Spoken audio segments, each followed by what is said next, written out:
Esta es la tarde en el continente americano.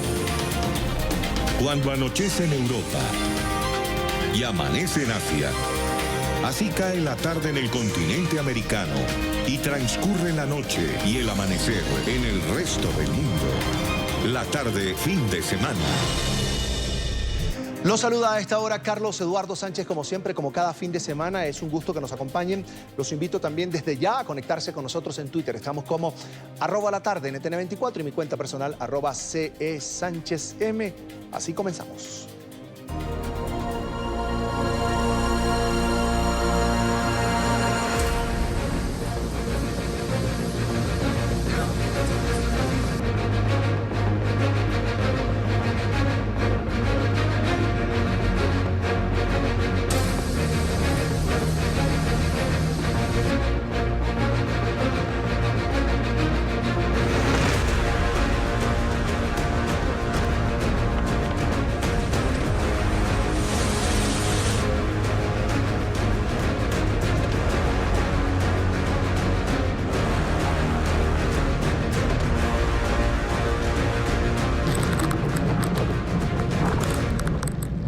El potente huracán Dorian gira y va ahora hacia el norte, pero sigue siendo una amenaza para Bahamas, las costas de la Florida también, Georgia y las Carolinas. José Perlanete, de nuestra cadena aliada La Voz de América, tiene el reporte a esta hora. José, una muy buena tarde.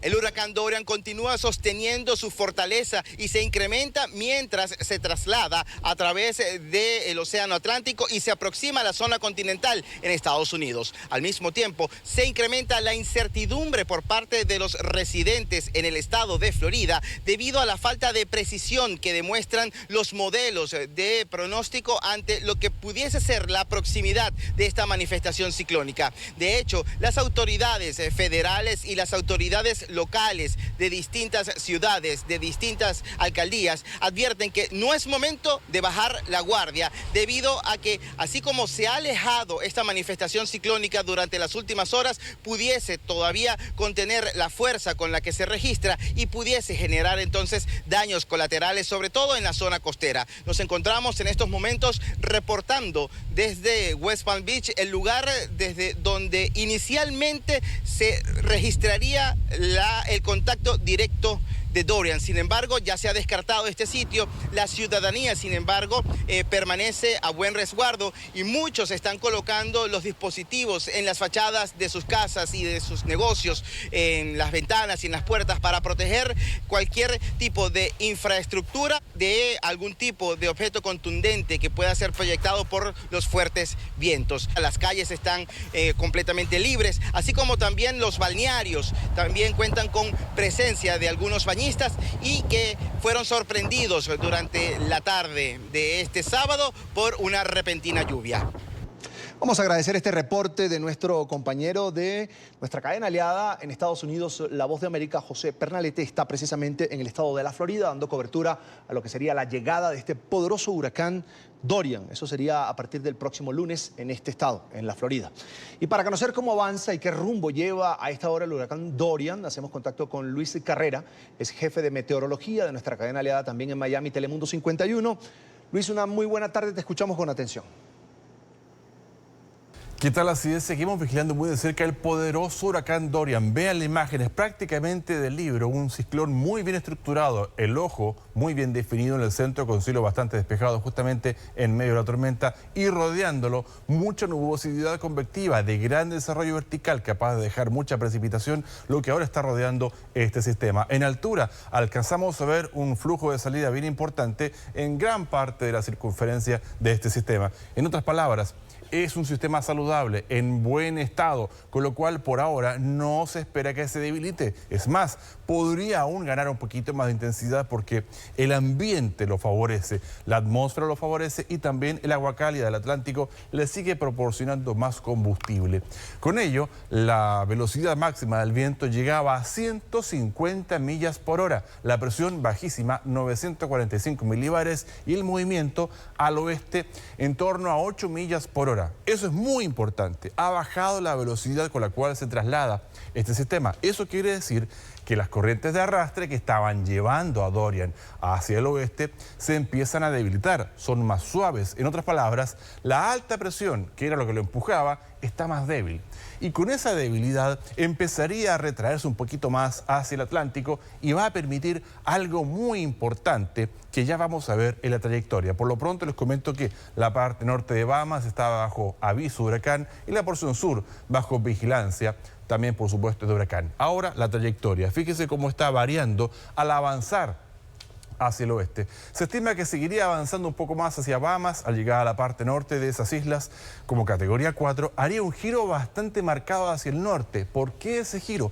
Porque la alta presión que recién les comentaba que estaba sobre esta zona y que se está debilitando, se va a debilitar mucho más y al hacerlo abre un camino para que Dorian gire hacia el norte. Este giro es tan importante que puede llevar a que ni siquiera toque el estado de Florida, primera cosa. Y segundo, lo empieza a llevar hacia el norte y es altamente probable que este giro se haga cada vez más pronunciado. Y si eso ocurre, si eso prospera, el sistema tropical ni siquiera podría tocar las Carolinas. En eso están puestas las esperanzas, que se siga debilitando esa alta presión, que se siga retirando más hacia el océano y que permita que el ojo de este sistema tropical ni siquiera alcance a afectar tierra firme. Ahora, esto es trayectoria, no nivel de afectación o consecuencias en tierra firme. Todavía, aunque pase sobre el mar, es altamente probable que la zona costera de Florida y las Carolinas deje bastante precipitación y también, por supuesto, marejadas de tormenta. Como se va a mover muy suave sobre esta área, la influencia podría ser bastante grande, especialmente en el borde costero de gran parte del centro, norte de Florida, Georgia y también, por supuesto, las Carolinas. A las 5, un nuevo parte y un nuevo cono con otra proyección de lo que se espera que haga este sistema tropical.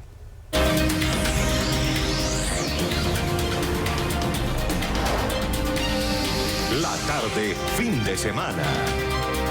Cambiamos de tema, hablamos ahora del anuncio de 4 ex jefes de las FARC de volver a las armas, hecho que desató un enérgico rechazo del presidente de Colombia, Iván Duque, y un firme respaldo al gobierno por parte de los gremios, mandatarios regionales y sectores políticos. En un video, Márquez dijo que buscarán alianzas con el ELN y lanzó duros dardos al expresidente de Colombia, Juan Manuel Santos. En el video habla Iván Márquez, el mismo que fue jefe negociador de las FARC en el proceso con el gobierno Santos. El expresidente Santos juró con impostada voz de Nobel de Paz que no cambiaría ni una sola coma de lo pactado, que cumpliría lo firmado de buena fe y que no nos iba a poner conejo. Junto con Santrich, Romaña y el Paisa, Márquez anunció que esa facción retoma las armas y vuelve a la violencia. Volviendo la mirada hacia atrás, el primer paso de la traición fue la convocatoria de un plebiscito improcedente, porque siendo la paz un derecho contramayoritario, no se consulta. Pareciera que más que blindar la paz, lo que quería Santos era derrotar a Uribe. Márquez apareció con un uniforme verde, similar al de la Guardia Venezolana y usando distintivos de las antiguas FARC. Buscaremos coordinar esfuerzos con la guerrilla del ELN. Desde la clandestinidad, señaló al entonces presidente Santos de haber ejecutado al jefe de las FARC, Alfonso Cano. Esta traición ocurrió luego del bombardeo de la Fuerza Aérea, con el agravante que el comandante insurgente se encontraba capturado y en total indefensión. También están en el video alias El Zarco Aldinever, Walter Mendoza y alias El Loco Iván. Fue grabado por lo menos a 3 cámaras y editado antes de la publicación. A esta hora nos acompaña Iván Cepeda, es senador colombiano. Bienvenido, senador, una muy buena tarde. ¿Cómo le va? Buenas tardes, también me place saludarlos. Es un gusto, senador. Muchos después de este anuncio de Iván Márquez, otros compañeros de armas de las FARC, que al parecer vuelven a las armas, al menos un grupo, muchos dijeron, bueno, es un mal precedente para Colombia. ¿Usted qué nos puede decir al día de hoy que ya hay incluso órdenes de captura contra estos guerrilleros que faltaron al acuerdo de paz firmado con el gobierno de Juan Manuel Santos? Bueno, que es sin lugar a dudas un escollo en este proceso, que hay que decir no es el primer problema ni la primera dificultad que atraviesa, pero que también tiene un importante acumulado. Es bueno decirle a quienes nos están viendo que más del 90% de las personas que dejaron las armas están hoy firmemente comprometidas con el proceso de paz. Así que si bien este es un problema que se crea y que se venía desarrollando, bueno, ha hecho ahora irrupción de una manera más clara, pues no es ni el fin del proceso ni es tampoco una razón por la cual no se deba seguir implementando el acuerdo, lo cual le hemos exigido al presidente Duque, que acelere y haga mucho más eficaz la implementación del acuerdo de paz. Senador, usted habla de un acumulado ¿de qué? ¿De faltas al proceso de paz por parte de las instituciones colombianas o qué? No, ha habido por supuesto faltas e incumplimientos, pero también hay resultados muy importantes. Es decir, desconocer que en Colombia se han reducido los índices de violencia por cuenta del acuerdo de paz, que hoy estamos en muchos territorios de Colombia en una situación mejor, sería estar ciego frente a una realidad que es, a mi modo de ver, incontrovertible. Ahora, por supuesto, como todo proceso de paz en Colombia, de los que ha habido en Colombia y de los que hay en el mundo, el proceso colombiano no está exento de problemas. Y la posición frente a esos problemas es que hay que superarlo. Y la primera responsabilidad para hacerlo es del gobierno, por supuesto, quien debe tener liderazgo en esta materia. Y también es responsabilidad de quienes dejaron las armas y, como lo decía, más del 90% de estas personas están cumpliéndole al acuerdo de paz. Sin embargo, senador, le preguntaban a Timochenko, que es el jefe del partido político FARC, si no temía que tras este anuncio de Iván Márquez, de Jesús Santrich, son personas importantes dentro de esta organización que una vez que dejaron las armas se convirtieron en partido político, una desbandada de personas que todavía están dentro del proceso de paz, pero que pudieran retornar a las armas ahora con esta organización, que prometen integrar ahora a estos ex jefes guerrilleros residentes de la FARC. Sí, le han hecho esa pregunta y lo que ha respondido él y han respondido los otros dirigentes del partido político FARC es que hay un gran compromiso y que en lo que a ellos corresponde van a seguir cumpliendo y están firmemente comprometidos con el acuerdo de paz.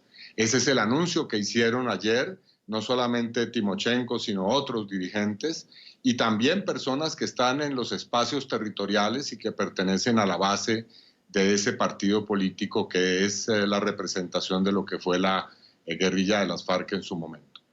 Senador, le voy a pedir que se quede con nosotros. Voy a saludar a esta hora a Nicolai Abril, ese jefe de emisión del informativo de NTN 24. Nico, como siempre es un gusto, bienvenido a la tarde fin de semana y quería que nos recordaras también a la audiencia de la tarde fin de semana cómo operaban las FARC y además cómo se financiaba. Carlos, muy buenas tardes. Distribuidas en zonas rurales o en el corazón de la selva colombiana, las FARC estuvieron activas durante medio siglo. La pobreza rural jugó un papel central en el origen de este conflicto que también involucró a otras guerrillas, grupos paramilitares y fuerzas del Estado. El conflicto dejó centenares de miles de muertos y obligó a millones de personas a huir de sus hogares. Reparar las construcciones destruidas, alimentar un importante presupuesto de defensa y luchar contra el narcotráfico son elementos que pesaron sobre la economía de Colombia. La mayor parte de los ingresos de las FARC provenían de sus vínculos con la producción y el tráfico de droga. Tras 4 años de negociaciones, el gobierno y las FARC firmaron un acuerdo de paz a fines de 2016. Así, los rebeldes iniciaron el proceso de reintegración a la vida civil y finalizaron su desarme para agosto de 2017. Ahora, como fuerza alternativa revolucionaria del común, el partido FARC participa activamente en política. Carlos, el pacto también creó tribunales especiales para juzgar a guerrilleros, agentes del Estado y civiles involucrados en delitos graves durante el conflicto. Vamos a agradecer, por supuesto, a Nicolai Abril, jefe de emisión del informativo de NTN 24, por esta información y voy a continuar conversando con el senador colombiano Iván Cepeda. Señor Cepeda, yo quería preguntarle también por la capacidad. Cuando Iván Márquez en ese video dice, estamos pensando y negociando alianzas con el ELN, ya con armas, Jesús Santrich por lo menos tenía fusil, también alias el Paisa en su pecho. Hablamos de la capacidad que puedan tener ahora este grupo, que ya lo decía Nicolai Abril, en el pasado se financiaba con actividades ilícitas. ¿Usted cómo ve el futuro de esta nueva organización que nace de la mano de Iván Márquez y Jesús Santrich? Bueno, yo creo que es una circunstancia que no debe ser menospreciada. Es necesario que se diseñe una política para resolver de una manera global y total el problema de la violencia en Colombia. No basta con el acuerdo de paz firmado entre FARC y gobierno. Es necesario resolver también el proceso de conversaciones con el Ejército de Liberación Nacional, que hoy está estancado, que hoy está suspendido, e igualmente resolver otros problemas, como es el problema del narcotráfico con un enfoque social y económico como el que plantea precisamente el acuerdo de paz. Así que la salida para esta circunstancia que se ha creado es precisamente de manera exitosa sacar adelante el acuerdo de paz en los territorios que siguen siendo el escenario de muchas de estas violencias. En medio de esa paz, senador, se viene un panorama para el gobierno, para las instituciones del Estado colombiano, que es, de alguna manera, combatir a personas que han dicho, vamos de nuevo a las armas. Bueno, han dicho, nos vamos a desmarcar del tema de los secuestros, pero de alguna manera se van a financiar. Son personas que de alguna manera le han declarado incluso la guerra ahora a la oligarquía colombiana. Tiene el compromiso el Estado colombiano de combatirlos y eso de alguna manera en medio de la paz es ir en un pedacito, en poquito porcentaje de nuevo a la guerra. Bueno, mi llamado a estas personas que estuvieron no solamente involucradas en el proceso de paz, sino que fueron protagonistas de la negociación, como es el caso del señor Iván Márquez y del señor Jesús Santrich, es a que no utilicen esas armas que vimos que exhibieron en el video en el que han hecho pública su nueva intención de volver a la confrontación armada.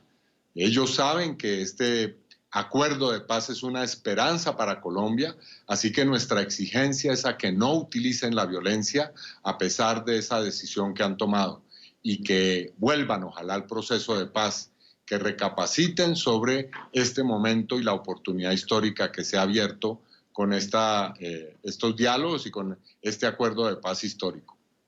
Una última consulta, ya lo dejo libre. En medio de esa novela judicial que vivió Jesús Santrich, vimos a Iván Cepeda exigir el cumplimiento de los derechos, el respeto a los derechos de Santrich. Velaba incluso el senador Cepeda por la integridad y la inocencia de Jesús Santrich. Hoy, que aparece nuevamente con un arma empuñada, ¿usted se siente decepcionado? Lo que debo decir es que más que por la inocencia, yo he velado por que se cumpla el acuerdo de paz. Aquí en torno a ese caso hay incógnitas que deben ser resueltas todavía. Hay un comportamiento de lo que fue la Fiscalía General de la Nación bajo la conducción del anterior fiscal Néstor Humberto Martínez que no ha sido transparente ni claro. Ahora, por supuesto, el hecho de que el señor Santrich no haya cumplido el acuerdo, que haya dejado a un lado sus compromisos con las víctimas, con la justicia y con sus propios compañeros, obviamente es un hecho que decepciona y que no puedo dejar de condenar. Una última consulta, ahora sí, porque es un tema que viene a continuación aquí en la tarde fin de semana y es el tema de las fricciones que hay ahora mismo entre el gobierno colombiano y el régimen de Nicolás Maduro en Venezuela. Incluso hoy se dio una amenaza, de alguna manera podemos llamarla así, por parte del ministro de Defensa del régimen de Nicolás Maduro. Y habla de que desde Colombia se estaría conspirando para derrocar a Nicolás Maduro. ¿Cuál es su opinión de este momento tenso que viven ambos países, que además son países hermanos? Mi llamado es a que se siga avanzando por el camino del diálogo para resolver los problemas que son muy serios hoy en Venezuela. Sabemos que hay unos diálogos que se han venido tejiendo entre Nicolás Maduro y la oposición, así como también, al parecer, diálogos que involucrarían al gobierno de Estados Unidos.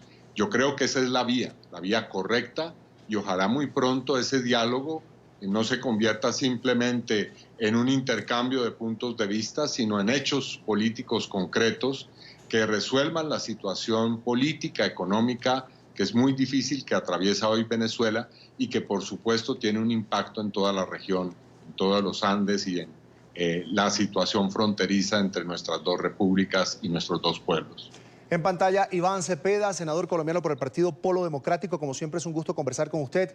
Lo dejo por ahora. Pronto seguramente vamos a volver a ver por el tema del expresidente Álvaro Uribe Vélez. Por ahora lo dejo. Una muy buena tarde. A ustedes muchísimas gracias por esta entrevista. Es un gusto. Y este anuncio genera peligro para la región y especialmente para Colombia por el apoyo que este renaciente grupo criminal estaría recibiendo del régimen de Venezuela, el régimen de Nicolás Maduro. La denuncia no solo fue hecha por el presidente de Colombia, Iván Duque, sino también por el exgeneral chavista Hugo Carvajal, quien como exjefe de contrainteligencia militar venezolana aseguró en las últimas horas que el rearme de las FARC hace parte de un plan de Nicolás Maduro contra Colombia.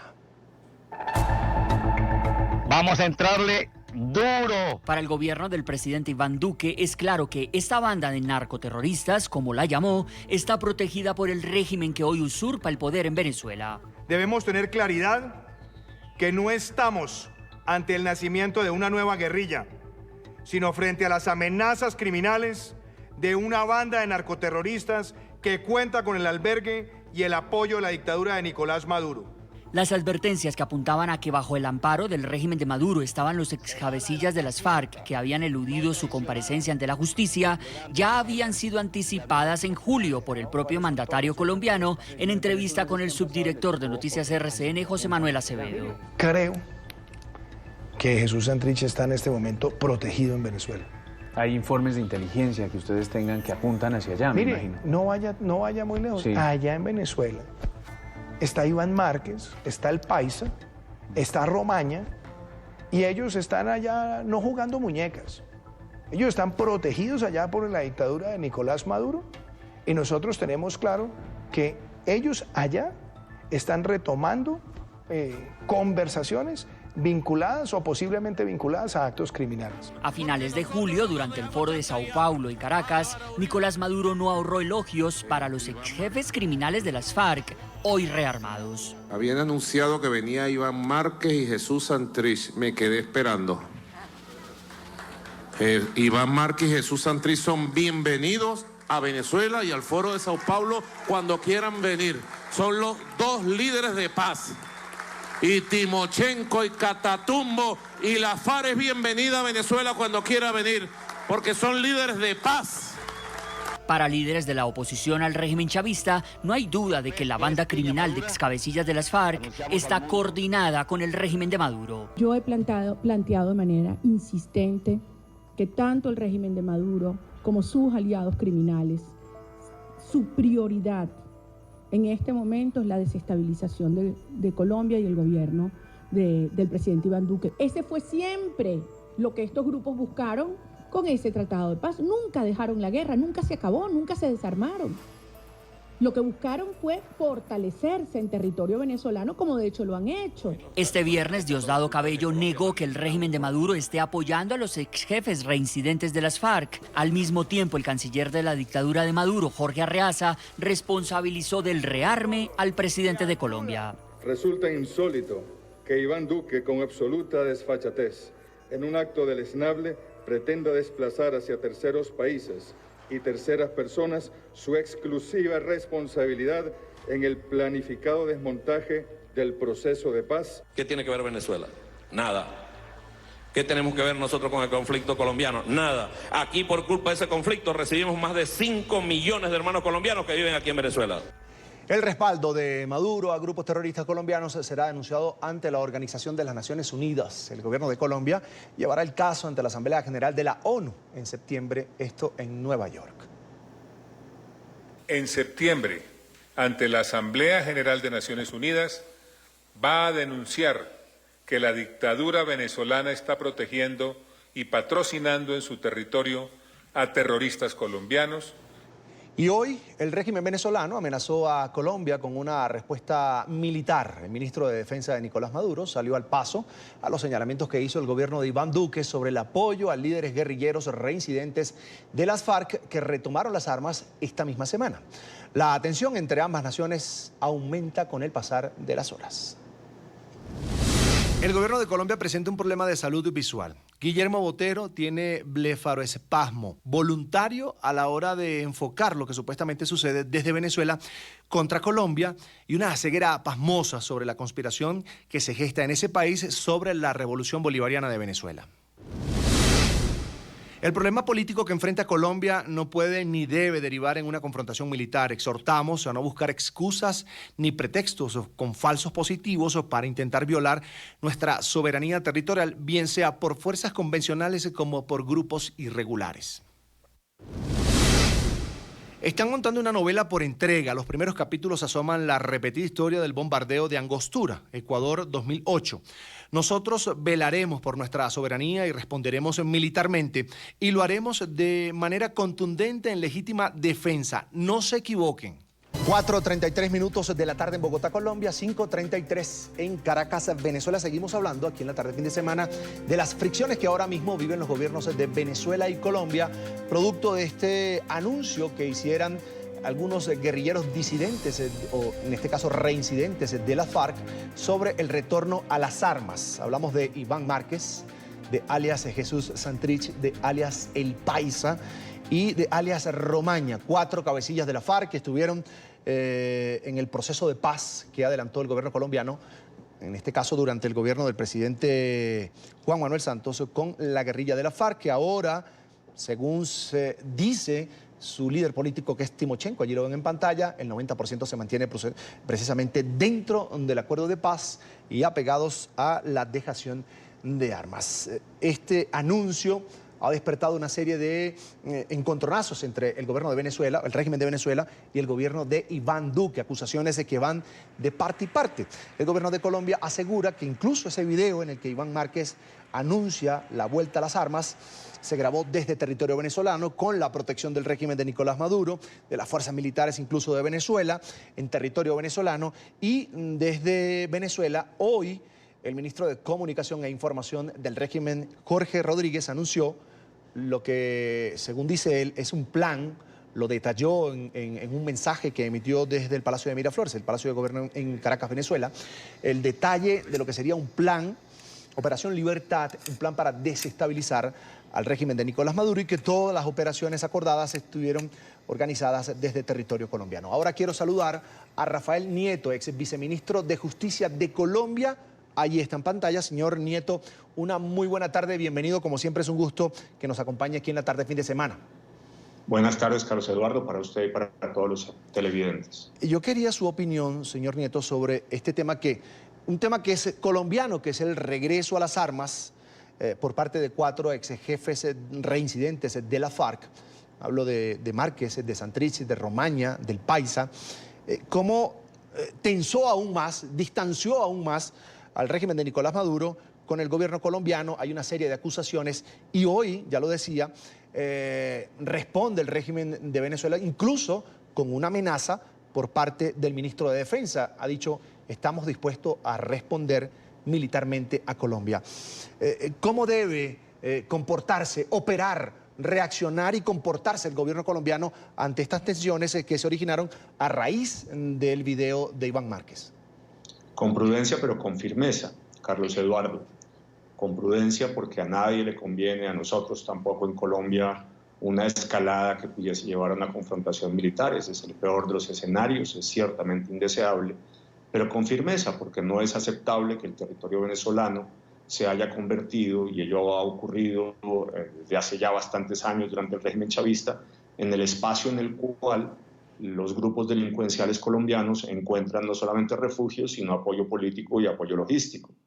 La mafia colombiana ha trasladado buena parte de sus actividades a Venezuela. Es por Venezuela por donde salen los vuelos con los cargamentos de cocaína. Basta mirar los rastros de esos vuelos para verificar que así es. Eso está fuera de discusión. En Venezuela hay un cartel que está vinculado a la fuerza pública venezolana, que es el Cartel de los Soles, y además sabemos que desde hace un tiempo para acá Caracas y el territorio venezolano se han convertido en el espacio donde las cabecillas del ELN y de las FARC encuentran refugio y encuentran apoyo. Eso es inaceptable desde todo punto de vista y hay que insistirle al gobierno venezolano que no puede dar espacio a que los criminales colombianos usen su territorio y que mucho menos puede apoyarlos. Usted dice con prudencia pero con firmeza. ¿Qué cabe dentro de la firmeza? Con la firmeza supone seguir usando todos los mecanismos de carácter diplomático que sean necesarios para presionar un cambio de comportamiento del gobierno chavista. La firmeza supone fortalecer la alianza de Colombia con los Estados Unidos para garantizar una defensa de carácter militar que hoy Colombia no tiene. No hay la menor duda de que en las circunstancias actuales Venezuela, después del gasto que ha hecho en equipos militares, aviones, buques, etcétera, etcétera, etcétera, tiene mejor capacidad, al menos en teoría, en relación con lo que tiene el gobierno colombiano, que se ha dedicado fundamentalmente a enfrentar las agresiones internas de los grupos mafiosos y de las insurgencias, y no se ha preocupado nunca por buscar un equilibrio de equipamiento y armamento en relación con Venezuela. Creo que la firmeza supone la búsqueda de un diálogo directo con Maduro, dirigido a buscar ese cambio de comportamiento y actitud, y a que le cierren las fronteras a los grupos criminales y colaboren con las autoridades judiciales y de policía colombianas para luchar contra la criminalidad en todas sus manifestaciones. Yo quisiera conversar con usted, señor Nieto, porque cuando se conoció sobre este punto, cuando se conoció este video, muchos analistas comenzaron a decir, bueno, el 90% de quienes se acogieron al acuerdo de paz firmado con el gobierno Santos siguen dentro de los límites de ese acuerdo de paz. Eso lo decía también Timochenko, que es el jefe político del partido FARC, ahora mismo en Colombia, pero también decía en una entrevista a Timochenko que en Colombia era muy fácil armarse. Yo quería preguntarle por eso, la capacidad que puede tener este grupo, si primero ese 90% es un número real, palpable, de guerrilleros que todavía estén dentro del proceso de paz, y por otro lado, señor Nieto, la capacidad de rearme que puede tener este grupo liderado por 4 ex jefes guerrilleros, Márquez, Santrich, El Paisa y Romaña. Empiezo por su última pregunta. Sí. Las Fuerzas Armadas hablaban de, hace unos meses, 1.700 personas de las FARC que se habían desmovilizado y habían reincidido. Si eso es así, ya no podemos hablar del 10%, sino por lo menos el 15%.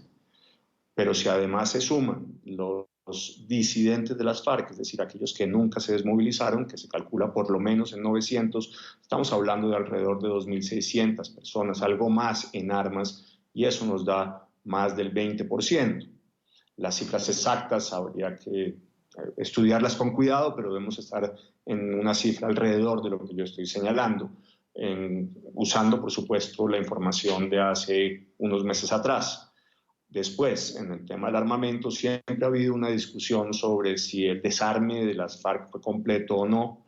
Acuérdese usted, Carlos Eduardo, que ese desarme nunca fue público, nunca se vio a las FARC entregando las armas, solamente se le entregaron a Naciones Unidas. No sabemos si entregaban armas viejas, obsoletas, o si entregaban el armamento más sofisticado, y siempre se sostuvo que al menos una parte del armamento más moderno, en mejores condiciones, había sido escondido por las FARC.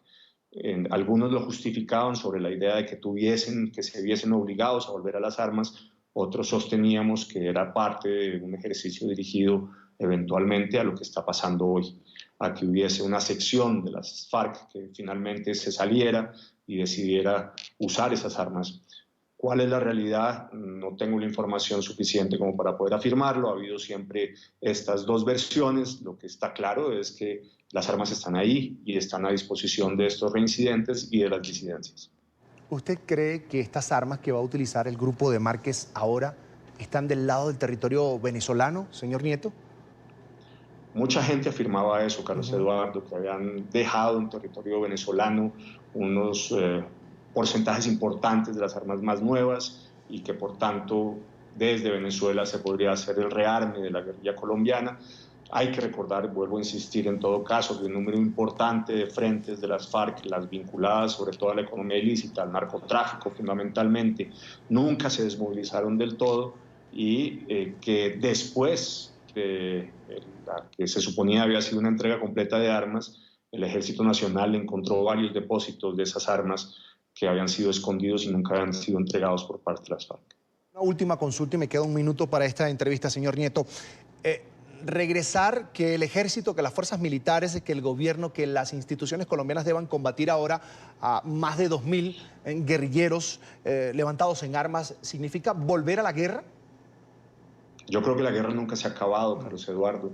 No se acabó porque las disidencias nunca entraron al proceso, no se acabó porque el ELN tampoco ha tenido un proceso de paz con Colombia, con el Estado colombiano, no se acabó porque el EPL también sigue en las actividades delincuenciales, no se acabó porque aquí hay un clan del Golfo, unas organizaciones delincuenciales fuertemente vinculadas al narcotráfico que tampoco se han desmovilizado. El CICR, el Comité Internacional de la Cruz Roja, hablaba de 5 conflictos armados internos que operaban, que se daban de manera paralela en territorio colombiano.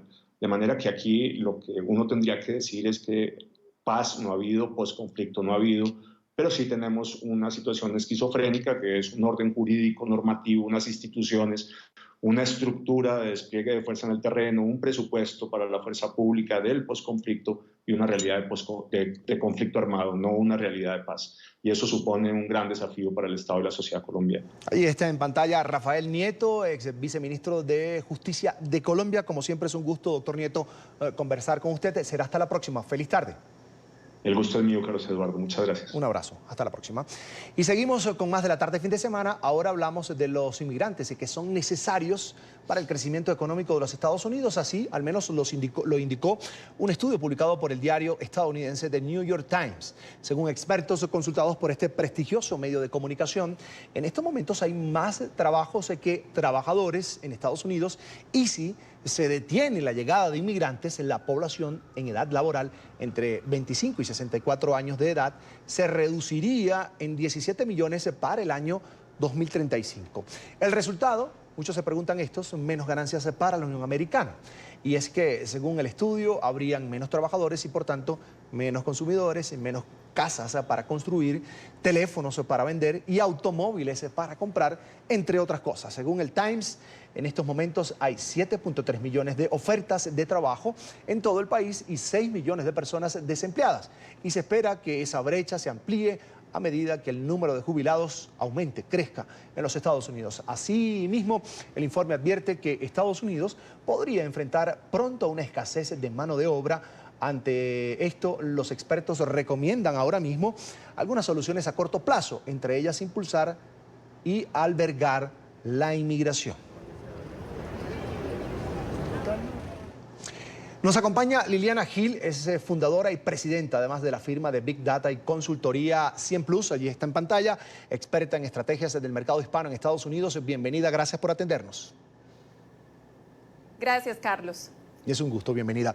Señora Gil, 8 de los 15 empleos que tendrán el crecimiento más rápido hasta el año 2024, en su mayoría son asistentes para cuidar enfermos en el hogar, preparadores de comida, por ejemplo, personas que trabajan en restaurantes, conserjes en edificios y otros trabajos que no requieren de ningún tipo de preparación de título profesional. Ahora bien, sin inmigrantes, evaluemos ese escenario en Estados Unidos, ¿van a faltar trabajadores para cubrir estas plazas? ¿Cómo lo ve usted? Mira, es una pregunta muy interesante y muy básica en términos económicos, porque en la economía, cuando hay oferta de trabajo, esa fuerza laboral debe ser llenada con un pool o con una fuente de trabajadores, y lo que está pasando aquí es que el cambio demográfico que está viviendo los Estados Unidos hace que los boomers, o sea, el grupo mayor que se está retirando, dejen muchas plazas abiertas.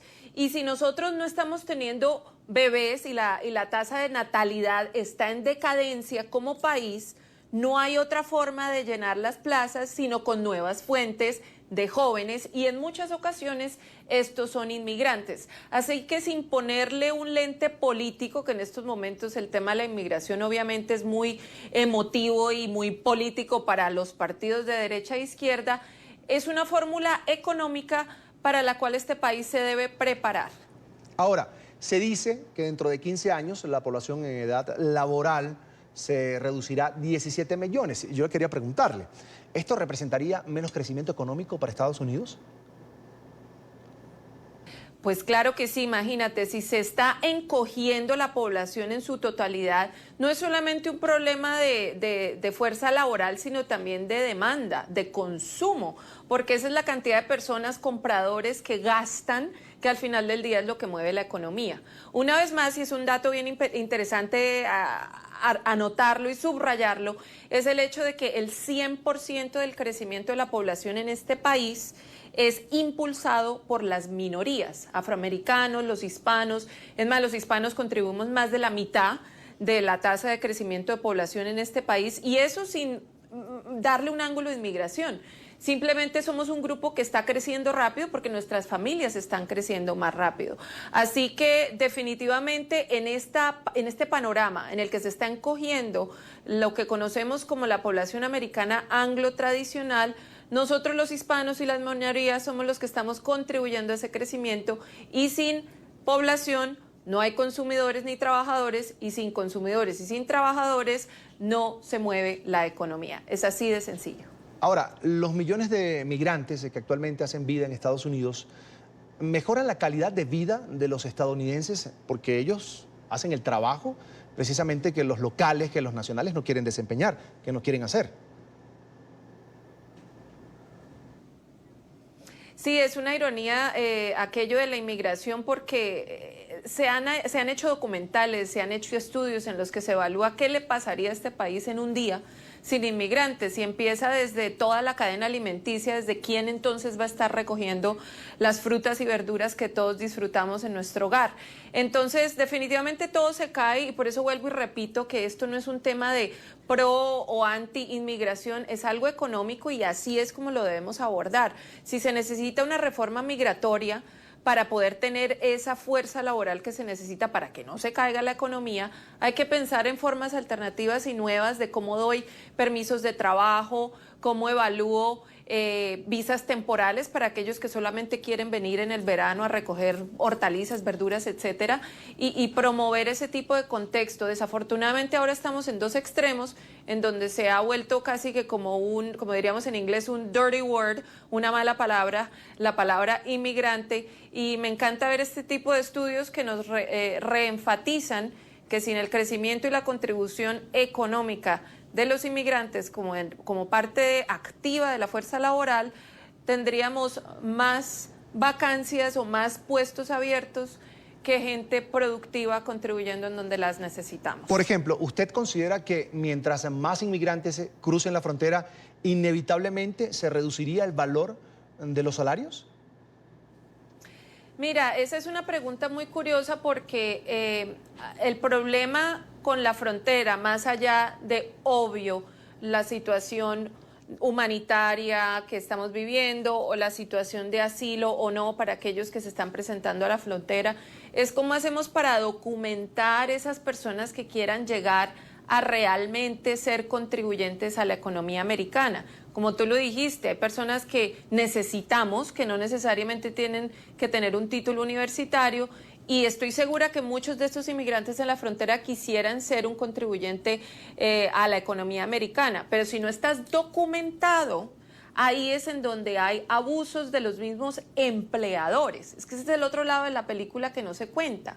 Le echamos la culpa al inmigrante que porque hace un trabajo barato y baja los salarios de todos, pero detrás de eso hay un empleador, muchas veces americano, no hispano, que está rebajándole ese sueldo porque sabe cómo esta persona está debajo del radar y no está documentada ni registra impuestos, entonces puedo darle una oferta más baja. Es una cosa, es un círculo vicioso que se soluciona con finalmente darle esa documentación de trabajador al que quiere trabajar y penalizar a los que están ofreciendo menos porque lo pueden hacer, porque es un inmigrante que por la necesidad lo va a querer hacer y rebaja entonces el valor promedio de esa tarea que no debería hacerse de esa forma.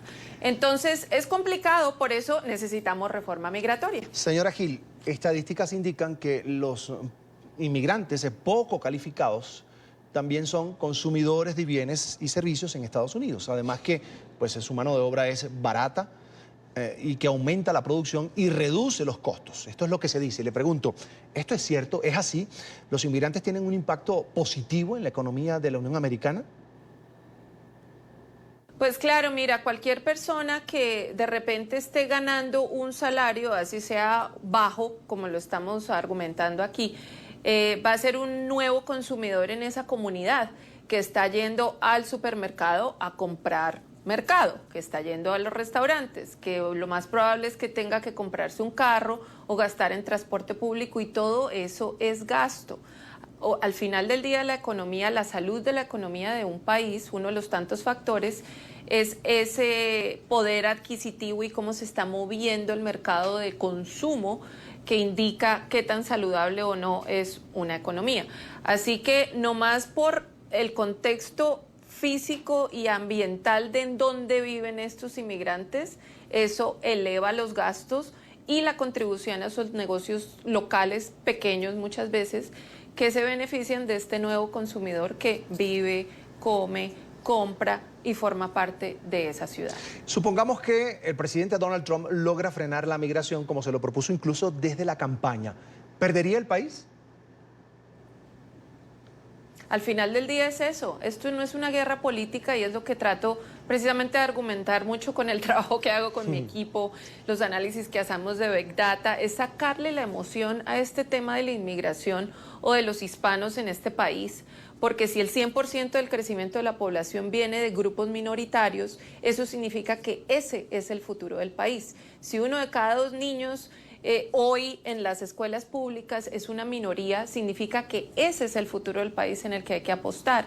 Entonces, yo espero, y aquí es en donde soy un poco optimista, que así el presidente Donald Trump sea muy irreverente en su forma de hablar de los inmigrantes. Muchos han estado molestos con esa forma. Al final del día es una persona de negocios y hay que ser lógicos en ver que si yo proyecto a futuro en los próximos 5 y 10 años no tengo otra fuente de crecimiento, tanto de consumidores como de fuerza laboral, si no es impulsada por las minorías, de las cuales muchas somos, como lo soy yo en este país, una inmigrante. ¿Por qué cree usted que algunos estadounidenses terminan pensando, creyendo algunos, que la migración amenaza su forma de vida? Mira, yo creo que ese es el problema que tiene inmigración, es que es tan grande y tan complejo que no lo entiende la persona promedio.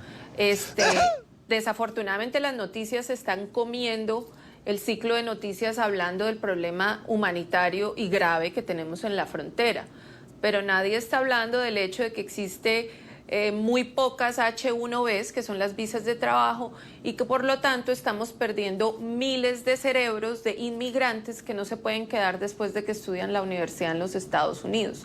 Entonces hay una definición distorsionada en donde se genera miedo con lo que vemos en una noticia, pero muchos no saben que existen personas con másters, doctorados, posgrados que quisiéramos mantener acá, que son inmigrantes y que no lo pueden hacer porque la inmigración está quebrada. Y al mismo tiempo, casi la tercera parte, casi que 1 de cada 3 emprendedores en los Estados Unidos es un inmigrante. Así que yo creo que el tema de inmigración o el rótulo inmigrante necesita su propia campaña publicitaria, porque hay demasiado miedo, mucho impulsado por lo que ha pasado con esta administración, el ciclo de noticias, pero al final del día es una historia económica por contar. Así que bueno que aquí la estemos contando. Bien, quiero agradecer a Liliana Gil, es la fundadora y presidenta de la firma de Big Data y consultoría 100 Plus. Por estos minutos para la tarde, fin de semana, será hasta la próxima. Gracias a ti.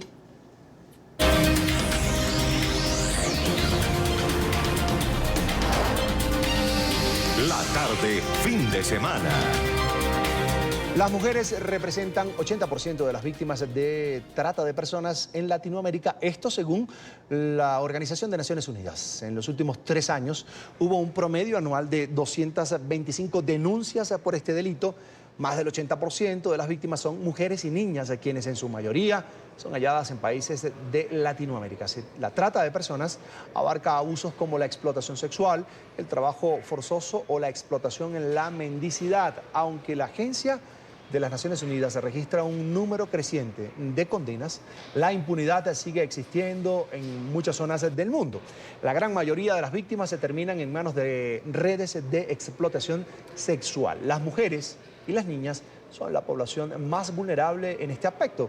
Sin embargo, también están presentes en la región otras formas de abuso como los trabajos forzosos y el reclutamiento forzoso de menores. Y para hablar de este tema, saludamos en Bogotá, Colombia, a Gilberto Zuleta, ese coordinador contra la trata de personas de la Oficina de Naciones Unidas contra la Droga y el Delito. Bienvenido a NTN 24. Buena tarde. Carlos Eduardo, muchísimas gracias por la invitación y un saludo a toda la audiencia. No, cómo no, un gusto para nosotros, por supuesto. ¿Qué tanta incidencia, señor Zuleta, tiene el flagelo de la trata de personas en Latinoamérica en comparación, por supuesto, a otras regiones del mundo? Bueno, lo primero que debemos afirmar en este caso es que el delito de trata de personas ocurre más cerca de nosotros de lo que pensábamos. Es un delito que ocurre diariamente en todo lugar del mundo. No existe ningún país de los analizados por la Oficina de Naciones Unidas contra la Droga y el Delito que se considere inmune y por lo tanto no existe ninguna región inmune al flagelo de la trata de personas.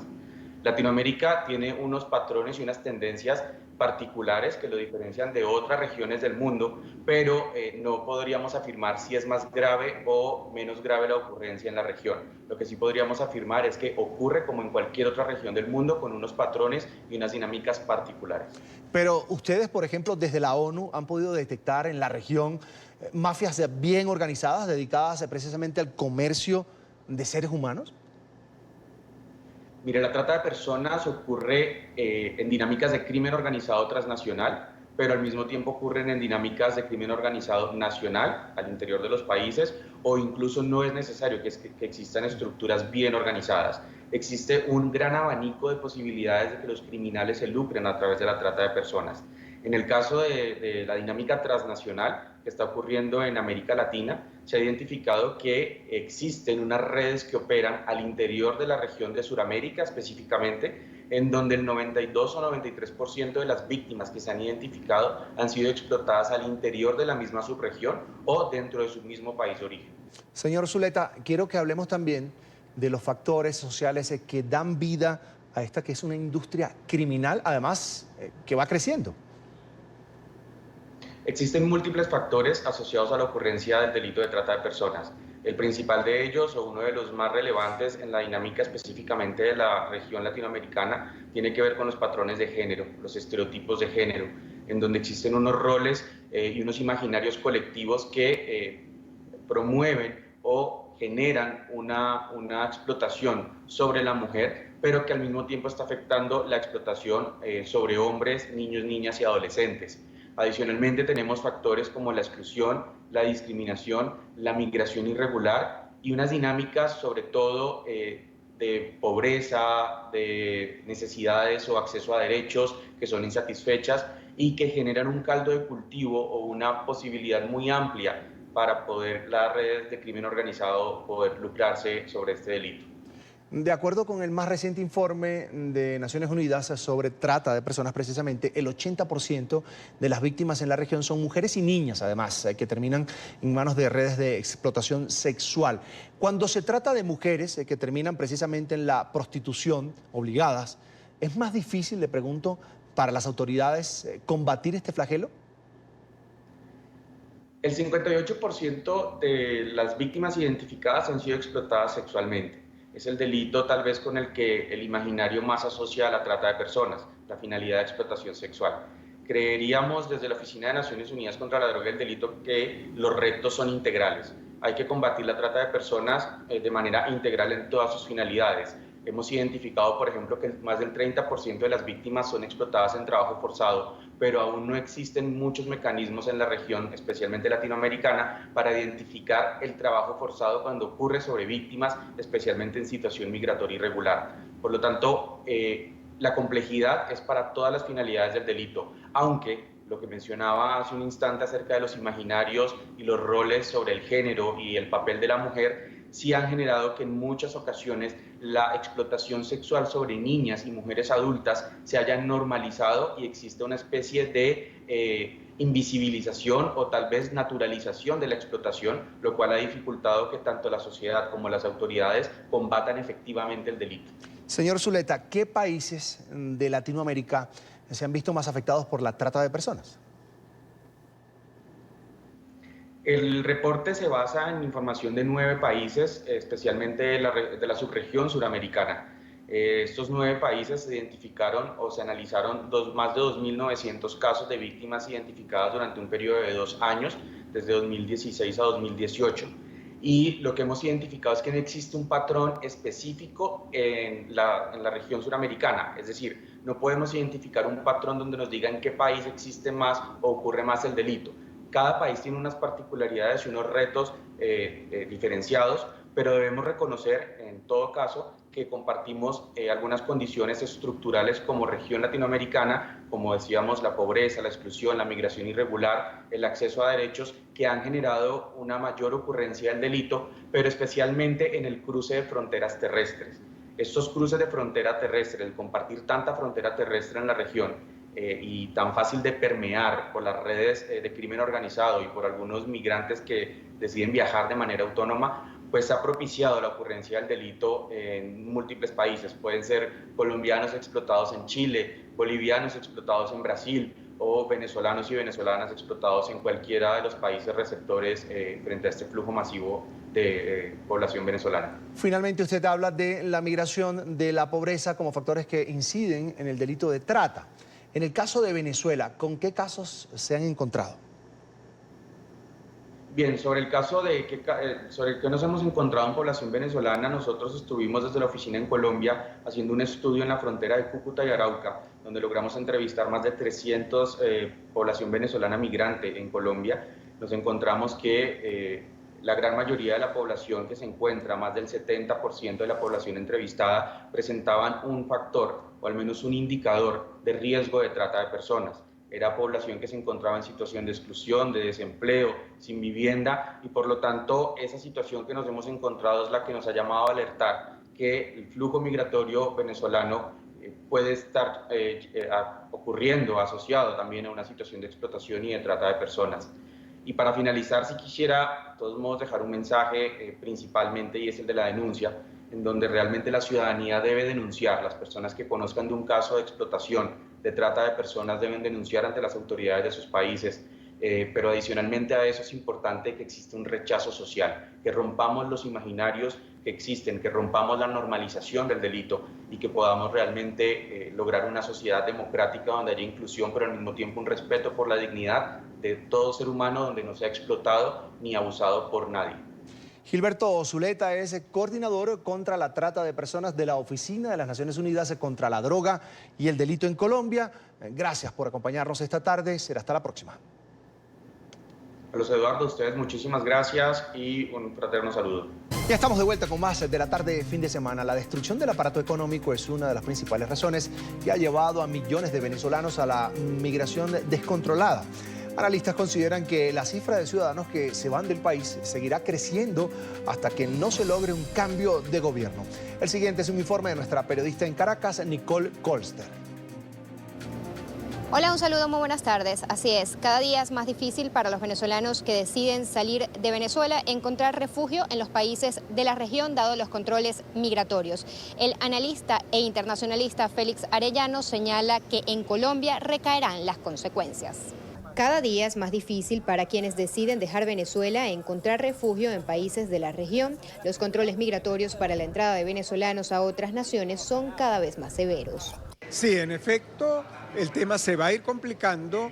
Yo creo que al país que le va a resultar más difícil poder establecer controles muy estrictos es a Colombia, por lo compleja de la frontera. Muchos esperanzados en irse ven con el pasar del tiempo menos opciones. Países adecúan sus controles. Perú y Ecuador, los más recientes en solicitar visa a los venezolanos para reducir el flujo. Tengo yéndome desde junio. Pidieron la visa en Perú, ahora piden Ecuador. Especialistas consideran que las consecuencias recaerán en el país vecino, Colombia. En consecuencia, Colombia es el país que va a sufrir con mayor rigor las consecuencias. Seguramente va a incrementar los controles, pero poder aplicarlos no es fácil en una frontera tan larga, tan amplia y tan compleja. Aurelia Molina es ciudadana colombiana, llegó hace 41 años a Venezuela. Hoy también es una de las que busca irse. Bueno, yo vine en esa época porque yo anhelaba conocer aquí Venezuela, no sé por qué, eso me nació de repente y me vine a trabajar. La solidaridad regional tiene límites y es una bomba de tiempo, considera Félix Arellano. En efecto, los países de la región han sido solidarios frente a la migración, pero eso tiene límites porque es una bomba de tiempo para ellos, porque ha agravado la crisis social de esos países, sus políticas públicas. En consecuencia, el tema se va tornando cada día más dramático, el apoyo internacional es limitado también. Obviamente la solución del tema pasa por el cambio democrático en Venezuela. Los analistas consideran que el flujo migratorio de venezolanos a otros países no parará hasta que en Venezuela no se produzca un cambio de modelo político. Recordemos que Colombia es el país que mayor número de venezolanos alberga hasta el momento, con 1.400.000. Desde Caracas, Venezuela, para NTN 24, Nicole Colster. Estudiantes y profesores de la Universidad Central de Venezuela denuncian que el régimen de Nicolás Maduro pretende acabar con la autonomía universitaria. El Tribunal Supremo de Justicia madurista publicó una sentencia que le exige a la principal casa de estudios del país realizar elecciones para renovar autoridades, o de lo contrario el Ejecutivo se encargaría de designarlos. El siguiente es un reporte de nuestro periodista en Caracas, Oliver Fernández. La sentencia implica crear un sistema electoral que politiza la elección de las autoridades universitarias, violando la ley de universidades que establece que debe ser estrictamente de carácter académico. Implica la amenaza de la toma de las instituciones universitarias por parte del régimen. Y tomarla no significa tomarla físicamente, implica tomarla desde el punto de vista doctrinario.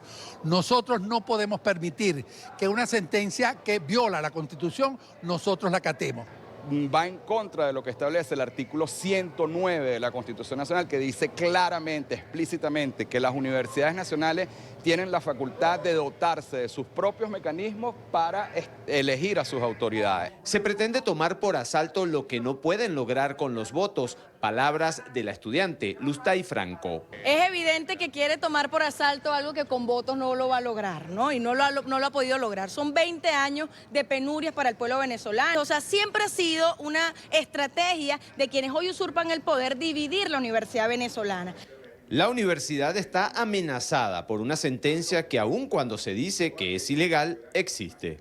Y la universidad, si bien es cierto, es libre y autónoma, solo lo será en la misma medida que defienda esa condición. La Asamblea de Profesores de la UCB, por decisión unánime, no acatará la sentencia. No se descarta que desde el régimen designen a las nuevas autoridades. La dictadura tendrá que explicarle al mundo cómo atropella la autonomía universitaria y tendrá que asumir el costo político. Por como bien decía su expresidente Chávez, dentro de la Constitución todo, fuera de ella nada. La Universidad Central de Venezuela no será cómplice de quienes pretenden violar la ley. Una dictadura muy particular porque se protege a través del manto de decisiones como esta, en la cual pretende decir que están favoreciendo procesos de carácter democrático. Y todos esos abogados designados por el TCJ van a tener que pagar a nivel de otros tribunales que realmente ejerzan el Estado de Derecho por las acciones ilegales que han cometido.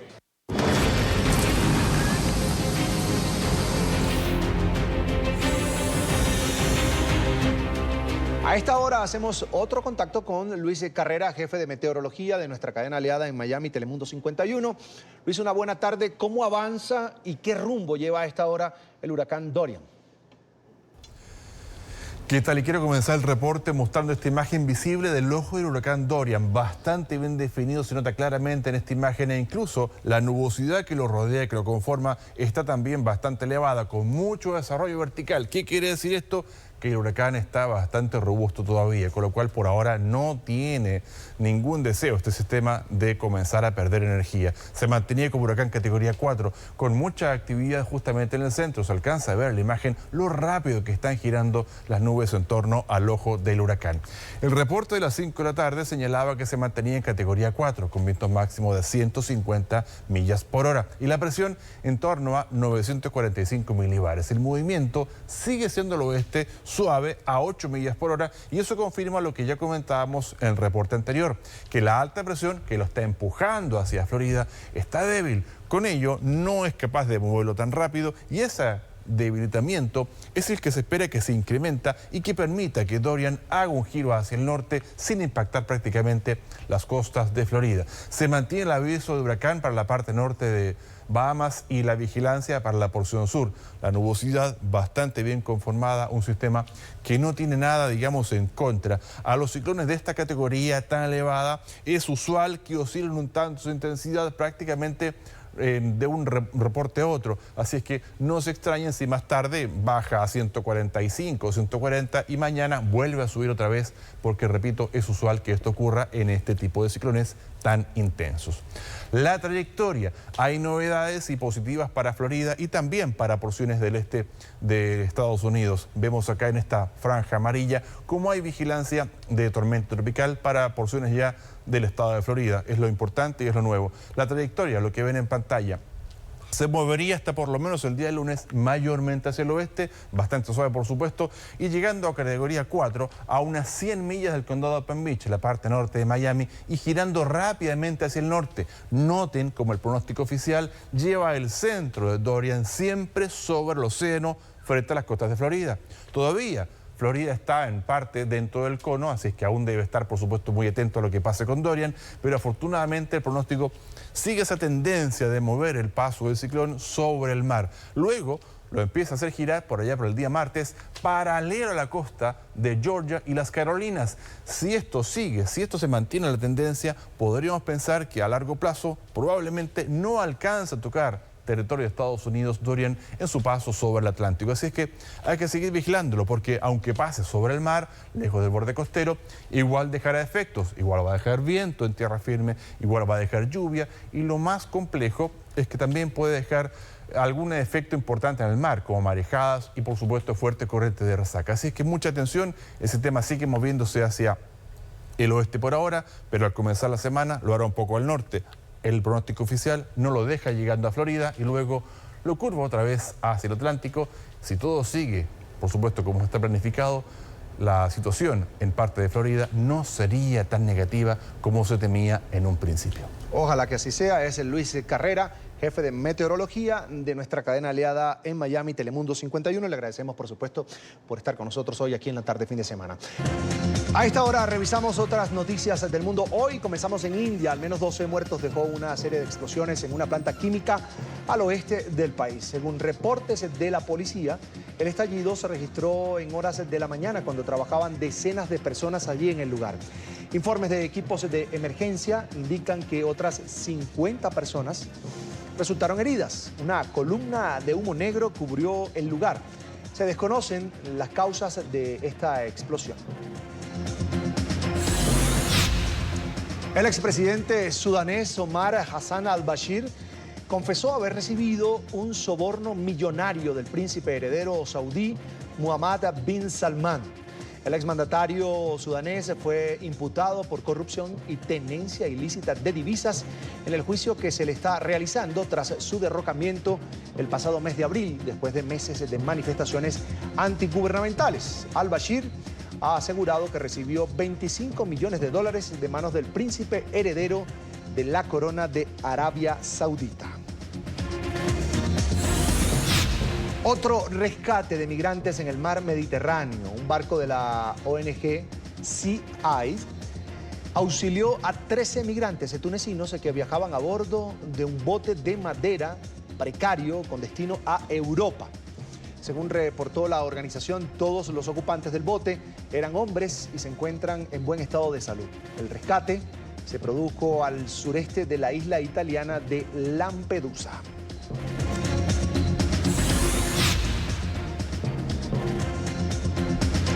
Hong Kong vivió hoy su jornada más tensa desde que iniciaron las protestas pro democracia.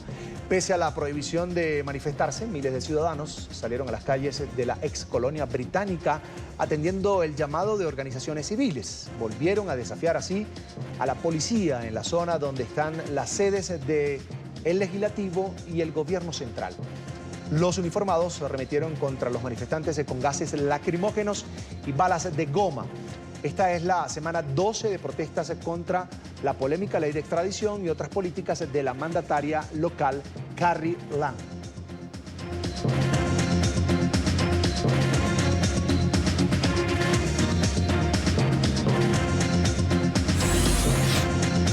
Y miles de personas en Londres e Irlanda del Norte protestaron contra la decisión del primer ministro británico Boris Johnson de suspender el Parlamento durante aproximadamente un mes antes de la fecha límite para que el país abandone la Unión Europea.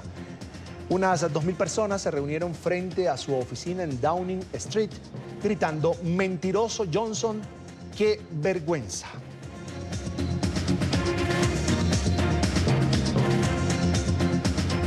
En la incertidumbre permanecen cerca de 100 colombianos que duermen en un improvisado campamento frente a la alcaldía de Saint-Ouen, en Francia. Hace al menos un mes se fueron desalojados de una fábrica abandonada. Hoy piden ayuda al gobierno del presidente francés Emmanuel Macron para solucionar su situación. Informe de nuestra periodista en Francia, Diana Jayón.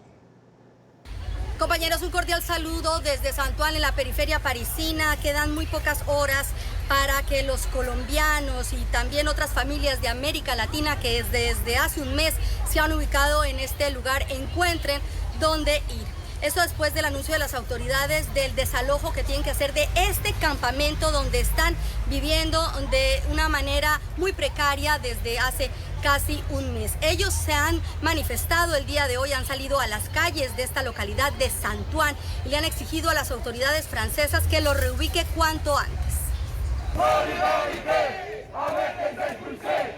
El tiempo se agota para decenas de familias colombianas que desde hace un mes duermen en un improvisado campamento en espera de ser reubicados. Por eso hoy decidieron marchar para visibilizar su precaria situación. Lo único que queremos es, como volvemos y decimos, dialogar y que nos encuentren una solución. La manifestación de hoy consiste en eso. Centenares de personas marcharon en uno de los suburbios más populares de París para que las autoridades francesas tiendan la mano a estas familias que en menos de 24 horas deberán abandonar el improvisado campamento donde viven desde hace un mes. Mírelos bien, no tienen baños ni duchas, han sido expulsados a la calle como si nada y muchos tienen papeles, pero aún así los tienen en la calle. La mayoría de estas personas aseguran que deberán seguir viviendo en la calle. Tienen sus papeles en regla, viven en total legalidad, pero el Estado francés no les ha dado las facilidades para acceder a una vivienda. Es un lugar muy peligroso porque la droga, la delincuencia común está por todos los lados y aquí duermen niños, mujeres y están expuestos totalmente. Las horas pasan, el tiempo se agota para estas familias colombianas que por el momento solo cuentan con la resignación de mudar su improvisado campamento a otra calle de la Ciudad Luz. Es la información, compañeros, que registramos a esta hora desde Saint-Ouen en París. Continúen ustedes con más información en nuestro Centro Internacional de Noticias, NTN 24. Último minuto, NTN 24. Un muerto y al menos 10 heridos dejan tiroteos en Odessa, Texas. Según la policía, ahora mismo hay una situación de descontrol del orden público en esta zona de los Estados Unidos.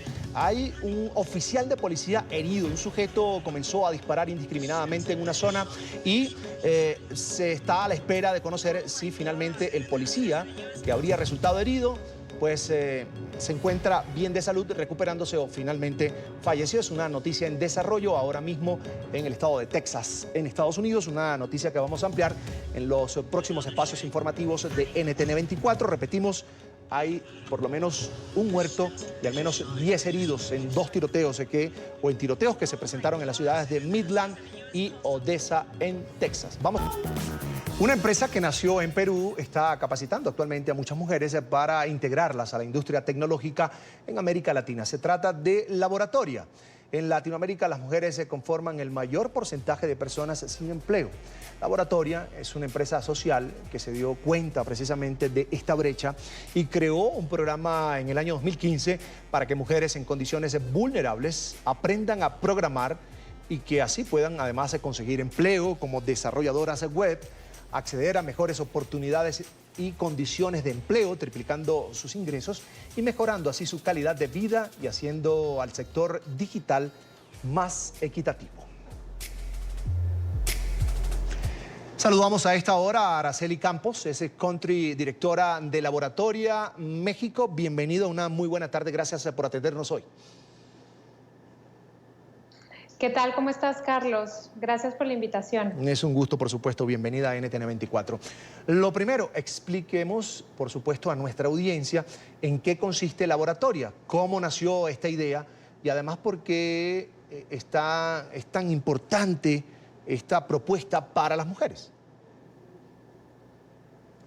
Claro, te cuento un poco. Laboratoria surge hace 5 años, empieza en Perú. Y viene justo la idea de emprendedores latinoamericanos que encontraron que que había una brecha gigantesca entre el talento que hoy está siendo desperdiciado de millones de mujeres que se encuentran en el subempleo, en la informalidad, o que no estudian ni trabajan, versus las oportunidades que existen para crear más empleos y para generar más oportunidades en el sector de desarrollo. Y es así que se les ocurre hacer un primer piloto para invitar a mujeres interesadas en aprender a programar, a que lo hicieran a través de Laboratoria y que una vez terminada su formación pudieran integrarse al mundo laboral, donde Laboratoria también hace estas vinculaciones con las empresas que están buscando talento en sus equipos. Y así es como surge este emprendimiento, que rápidamente se vuelve un emprendimiento latinoamericano para latinoamericanos. Estamos hoy en 4 países de nuestra región, en México, en Chile, en Brasil, en Perú y próximamente en Colombia.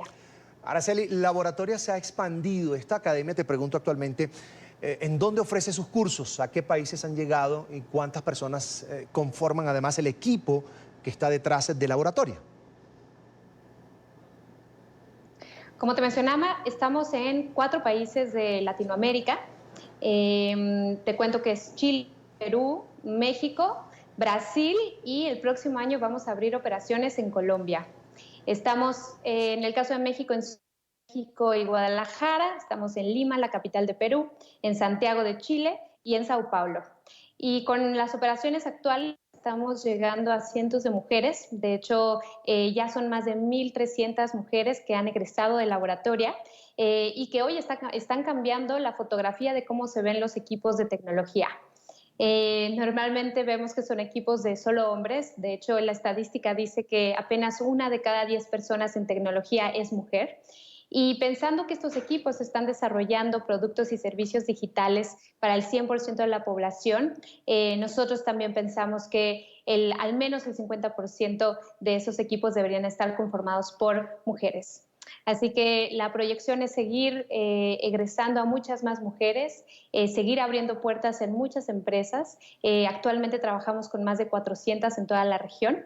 Y así crear un sector, fomentar que existe un sector digital mucho más inclusivo, más diverso y más justo para toda Latinoamérica. La tecnología es un campo que es visto por muchos, en muchas partes del mundo, como un campo para hombres. Muchas veces la brecha de género, precisamente en este campo, crece que perjudica precisamente a las mujeres. Sí, definitivamente, ¿no? Pero no es si perjudica a las mujeres, sino también cómo perjudica esto al 100% de la población, ¿no? Creo que en este momento, justo al no tener equipos diversos, nos estamos perdiendo de grandes beneficios que trae la diversidad a estos equipos, ¿no? Y de hecho está comprobado que la diversidad en los equipos es más importante incluso que el expertise, porque justamente cuando tienes equipos diversos puedes traer distintos backgrounds y antecedentes a la mesa, y cuando estás diseñando para ciertos usuarios en el mundo de tecnología es muy importante transferir ese conocimiento que tienen esos equipos diversos de primera mano, ¿no? Para crear mejores productos y servicios digitales. Así que lo que nosotros estamos buscando es que haya más mujeres y que haya más empresas que creen en esto y que sigan apoyando un movimiento de diversidad e inclusión en nuestra región. Laboratoria es, por supuesto, un emprendimiento social y quisiera que ahondáramos allí, en el enfoque de esta idea. Es un emprendimiento social. Nuestro principal enfoque es crear oportunidades para mujeres, pero también acompañar a las empresas en esta transformación. Cuando hablamos de transformación digital, que creo que es una de las frases más escuchadas hoy en día, estamos también refiriéndonos a una transformación cultural. Y esa es muy difícil. Definitivamente es difícil porque significa que desde los líderes hasta las bases de las empresas tienen que estar alineadas en que hoy la revolución que estamos viviendo es justamente un cambio de mentalidad, ¿no? Y es un cambio de mentalidad que abre a que seamos mucho más flexibles, a que seamos mucho más habilitadores, a que experimentemos en pequeñito y luego lo empezamos a escalar a más grande, ¿no? El que haya una organizaciones que se comportan distinto a las jerarquías que normalmente vemos, ¿no? Entonces, cuando hablamos de una revolución cultural, una transformación cultural, es muy importante tener en cuenta que ahí no solamente son las mujeres las que son actores principales en esta transformación, sino todos los involucrados en generar esta economía más justa, ¿no? Araceli, mujeres al poder, por supuesto. Ahora, quisiera que habláramos también de cómo es el proceso de selección en laboratorio. Te cuento, el proceso de selección prioriza sobre todo el potencial de aprendizaje que puedan tener estas mujeres. De hecho, nosotros no nos fijamos en ningún tipo de experiencia o título previo. Nos enfocamos en la motivación y las ganas de aprender y de cambiar su vida que tengan estas mujeres. Así que pasan por un proceso de selección que está compuesto por varias pruebas técnicas y pruebas socioemocionales que nos permiten justamente perfilar cuál es el potencial de aprendizaje que tiene esta mujer. Y así es como las invitamos a nuestro programa de formación de 6 meses, donde adquieren habilidades técnicas, pero con una base muy importante de habilidades blandas, donde la que más se destaca es el autoaprendizaje. Y es que en laboratoria a lo que incentivamos a las mujeres es a que lideren su propio aprendizaje, no solamente durante el proceso de formación, sino para toda su vida. Que esta, además, es la habilidad más importante de las llamadas habilidades del siglo XXI o las habilidades de transformación digital. Así que eso es lo que hacemos durante esos 6 meses y salen preparadas para entrar a posiciones laborales con gran proyección, entran a equipos de tecnología, salen perfiladas como front-end developers o como UX designers, que son 2 de los perfiles más cotizados en el mercado. Y digamos que ese es el primer paso de una exitosa carrera en tecnología para todas y cada una de ellas. Ahora, ¿cómo fue esa experiencia de compartir con el fundador de Facebook, Mark Zuckerberg, además con el presidente o expresidente ahora de los Estados Unidos, Barack Obama? Fue una experiencia increíble. Fue Mariana Costa, una de las fundadoras de Laboratoria, quien es invitada a este panel y que pues para nosotros representó muchas cosas. Por una parte, validar de alguna manera que nuestra propuesta de valor era que resonaba con mucha gente, que estábamos haciendo algo lo suficientemente relevante para pues no solamente cambiar la forma en la que formamos, ¿no? Sino cómo creamos modelos que hagan más sentido para la empleabilidad y para el desarrollo de habilidades. Y por otro lado, bueno, pues siempre estar con estos 2 personajes tan conocidos en el mundo, no solamente de tecnología, sino líderes de opinión en muchos otros temas, pues nos ha abierto también muchas puertas, ¿no? Y nos ayudó también a que muchas mujeres pues se acabaran de convencer de Laboratoria. Así que fue un momento muy importante para nosotros. Araceli, ¿qué otros proyectos están desarrollando ahora mismo? ¿Qué tienen en mente ese equipo tan maravilloso que está detrás de Laboratoria? Pues en mente tenemos la expansión de Laboratoria. Como te mencionaba, buscamos abrir operaciones en nuestra primera sede en Colombia para el 2020. También están los planes seguir escalando nuestro impacto, no solamente a través de la formación de más mujeres, sino también de las que ya están formadas y están allá afuera. Son una red de mujeres increíbles que están impactando ya sus círculos sociales, sus círculos familiares y sobre todo sus círculos empresariales, ¿no? En la propia empresa donde están contratadas. Así que vemos que ahí hay un potencial de seguir impactando positivamente y realmente crear ese cambio sistémico que queremos ver, ¿no? Entonces, también a este movimiento seguir sumando más empresas que quieran emplear a estas mujeres y que también decidan no solamente apostar por la diversidad, apostar por talento diverso, sino talento que tiene una gran capacidad de aprender y desarrollarse y crecer dentro de sus empresas. Nos acompaña a esta hora en Tecno Week de la tarde de fin de semana Araceli Campos, es Country Directora de Laboratoria México. Araceli, ¿han pensado, por ejemplo, en laboratoria, pero para hombres? Por ahora es laboratorio para mujeres y es que todavía hay mucho por hacer ahí. Como te decía, apenas 1 de cada 10 personas en tecnología son mujeres y creo que todavía tenemos bastante por hacer para que ese número se vea al menos un 50%, ¿no? Y tal vez cuando lleguemos ahí podríamos pensar en abrir a otros públicos. ¿Cuáles y qué les dejan además los testimonios de sus egresadas? ¿Alguna anécdota especial que quieras compartir hoy con nosotros? ¿Una historia que inspire, por supuesto, a más mujeres a seguir luchando por un espacio en la sociedad? Hay varias y te voy a compartir la historia de Mariana. Ella es una egresada de Ciudad de México, de la 4ª generación. Mariana, como muchas mujeres, es más, como muchos jóvenes en México y en Latinoamérica, accedió a educación, tuvo una educación pública que desafortunadamente ese título no le abrió ninguna puerta.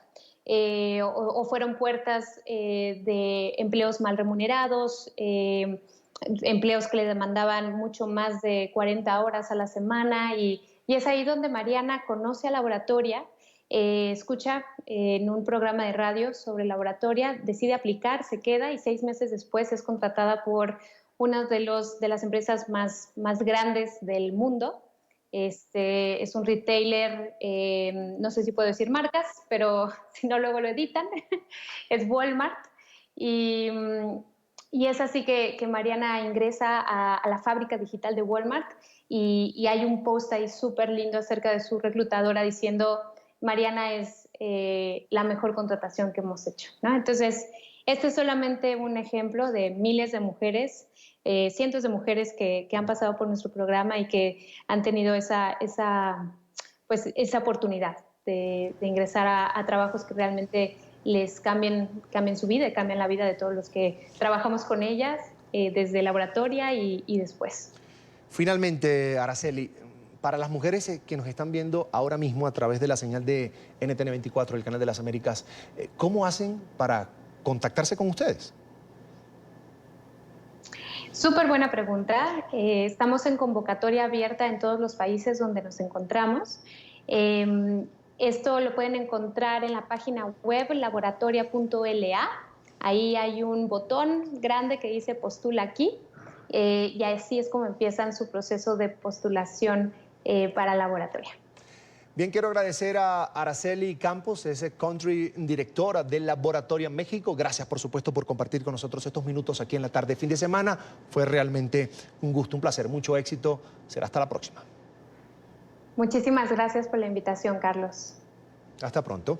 Y Facebook estaría trabajando en una nueva apuesta para continuar incursionando en el mercado de la mensajería. La aplicación irá de la mano con Instagram y permitiría acceder más a los usuarios. El proyecto que la gigante de Cupertino estaría desarrollando es conocido como Threads o en español Hilos. Sería una aplicación complementaria a Instagram y busca conectar a sus usuarios con quienes más interactúan en esta red social, es decir, las personas que hacen parte de su lista de amigos cercanos. Y es que aunque resulte similar a lo que ya ofrecen, la iniciativa busca ampliar los servicios ofrecidos.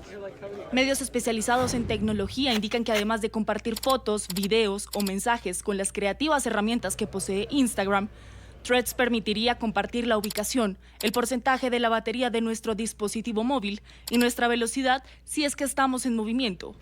Estas opciones pueden añadirse manualmente o habilitarlas para que sean automáticas. Así, la compañía estadounidense busca competir con Snapchat, otra aplicación que ya está en el mercado.